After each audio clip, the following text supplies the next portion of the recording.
Assalamualaikum warahmatullahi wabarakatuh. Halo Sobat Sehat Koja.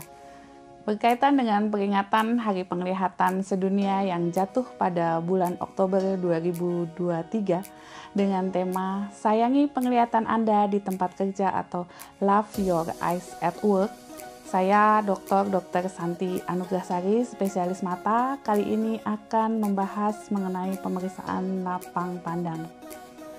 Selain tajam penglihatan, ada hal lain yang memang juga penting, yaitu lapang pandang penglihatan. Kali ini yang akan kita bahas adalah mengenai pemeriksaan lapang pandang dan alatnya pun tersedia di Poliklinik Mata Rumah Sakit Umum Daerah Koja. Lapang pandang merupakan luas daerah yang dapat dilihat secara bersamaan dengan satu mata terfiksasi, di mana batas lapang pandang adalah 60 derajat pada daerah superior, 70 derajat pada daerah inferior, 90 derajat pada daerah temporal, dan 50 derajat pada daerah nasal. Teknik pemeriksaan lapang pandang dapat dilakukan secara manual dengan tes konfrontasi atau dengan menggunakan alat perimeter. Pemeriksaan yang paling umum digunakan adalah dengan teknik konfrontasi karena mudah dilakukan. Sedangkan teknik perimetri dilakukan jika membutuhkan hasil yang lebih detail dan sistematik. Perimetri digunakan untuk memeriksa lapangan pandang perifer dan sentral. Alat ini digunakan untuk mendeteksi atau memonitor hilangnya lapang pandang akibat gangguan tertentu. Lapang pandang mata diukur dan dipetakan menurut derajat kelengkungannya. Pengukuran derajat kelengkungan tersebut tetap konstan, tidak tergantung jarak bidang dari mata yang diperiksa.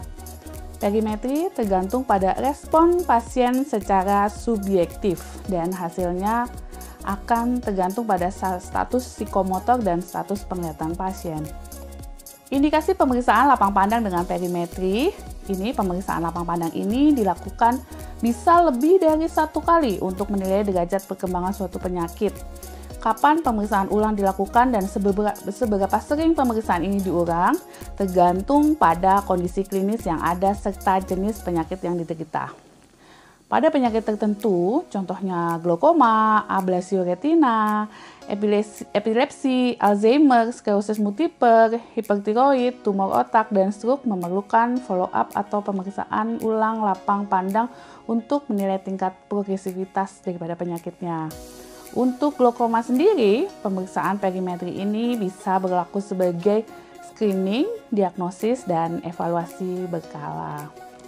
Untuk persiapan pasien sendiri, di mana yang pada awalnya adalah pemeriksa menerangkan terlebih dahulu mengenai kerjasama antar pemeriksaan, kemudian perlunya fiksasi terus-menerus, dan pasien diminta untuk bereaksi cepat bila sudah melihat sinar datang dari perifer atau dari arah tepi. Kemudian perawat akan memasukkan data pasien terlebih dahulu.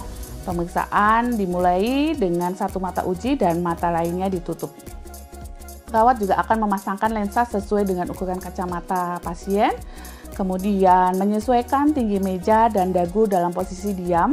Kemudian pasien menempelkan dahi ke depan. Pasien membutuhkan konsentrasi yang tinggi dan posisi yang nyaman.